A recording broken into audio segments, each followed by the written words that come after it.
Okay, here we go. Uh-oh. Okay, I gotta wait until they do the thing. There it is. Keeping Wera down here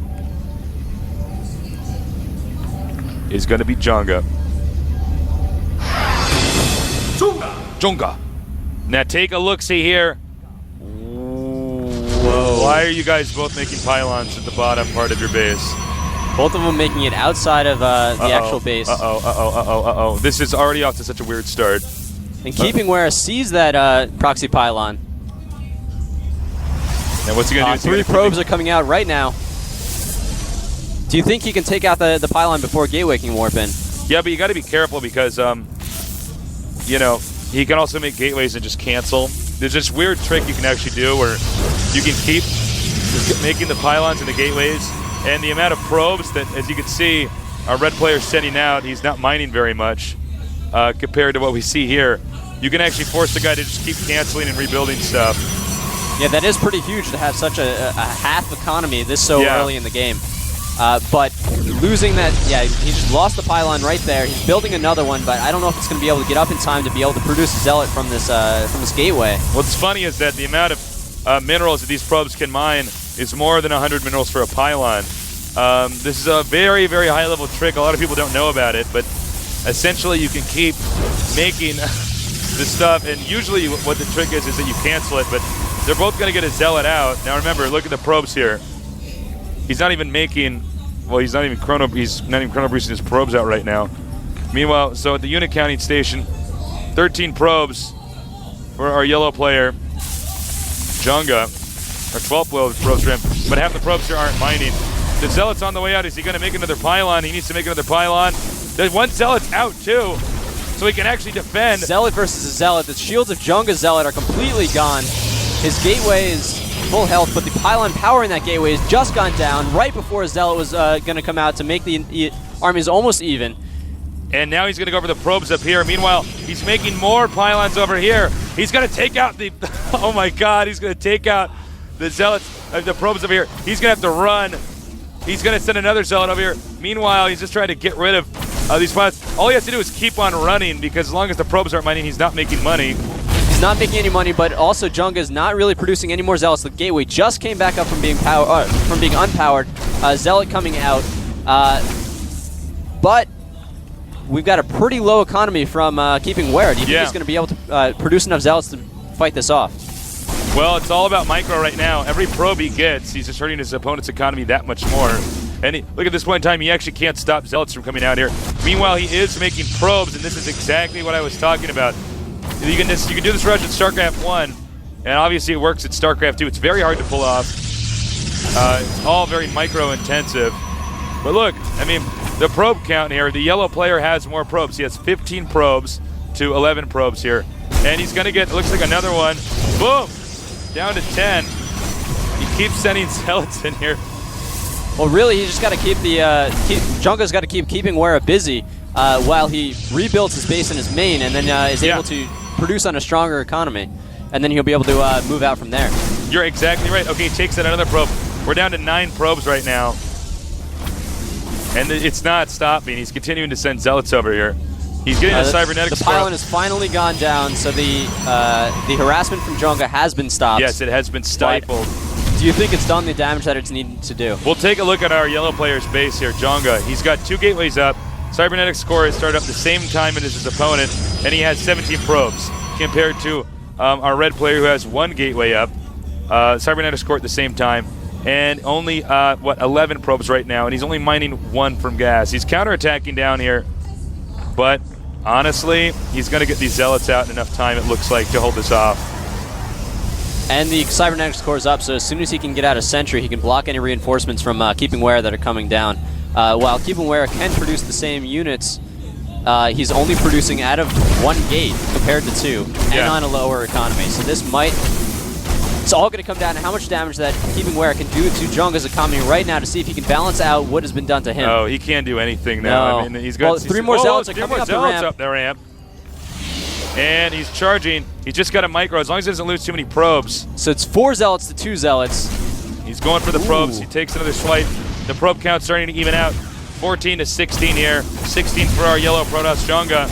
He's got a nice concave there with most of the Zealots being able to fight. Oh, he just got surrounded by the probes. Is he going to lose this entire army without doing enough damage? And now Red is slightly in the lead for the probes.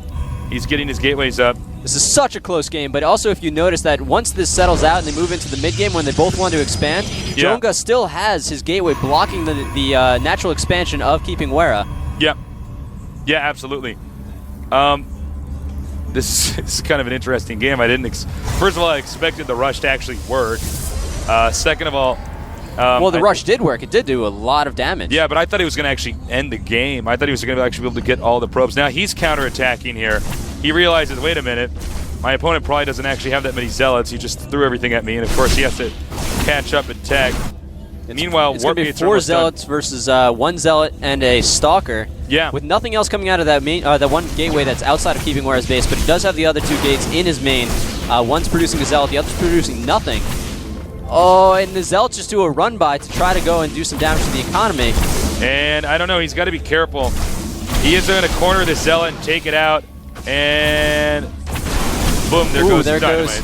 So 3 zealots versus a zealot and a stalker. He's going to send this one over here to attack the probes meanwhile. And once again, it's been a battle of probe slaying. They're actually right now dead even with probes, though, I want to point out. Although that is changing very quickly. And there's apparently a stalker down here. He's like, I'm getting out of here. Warp gates out for both players. jjonga building his 3rd warp gate. He's going to try to do a counter warp gate rush here. Pylon over here. 3rd gateway on the way.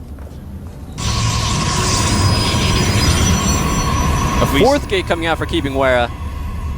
He might be going all in with this, or do you think he's just trying to put on enough pressure to put it back on even footing for both players? You know, it's really hard to say. I mean, I think they both keep thinking that their counterattack is going to win, and maybe this one, well, nice stasis on the ramp, or force field on the ramp, excuse me, and he's cleaning up here. If that force field hadn't happened, I think the number of red Protoss units would have just gotten up there, keeping Wera. Doing some nice micro here. He needs another force field. He needs to warp in a few more units here. He's warping some zealots in there and some stalkers. The pylon is done outside of jjonga's base, so keeping Wera is able to warp in units right in front of jjonga's base.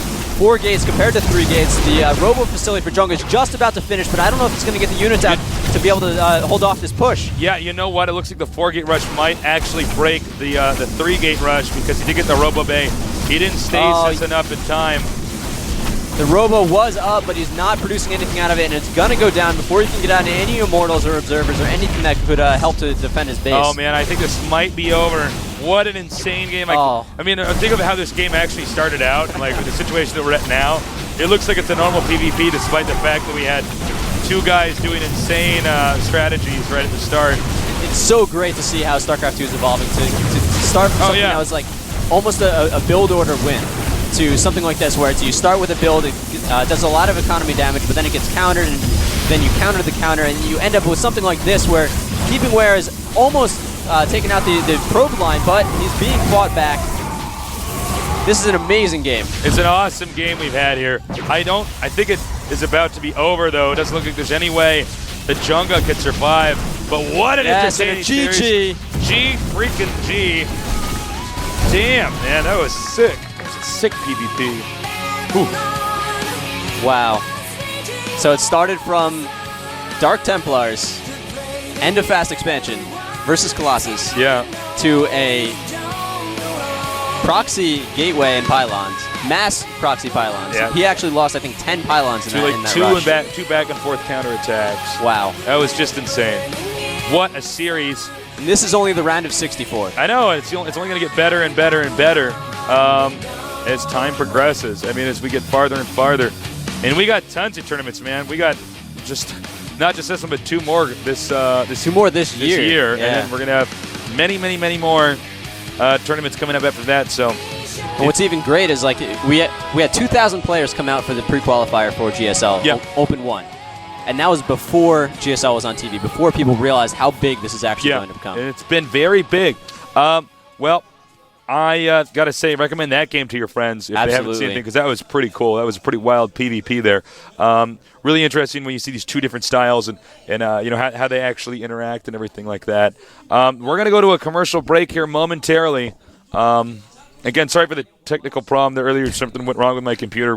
It's me. We had to reset. Torch did it. Torch did it. He's the new guy.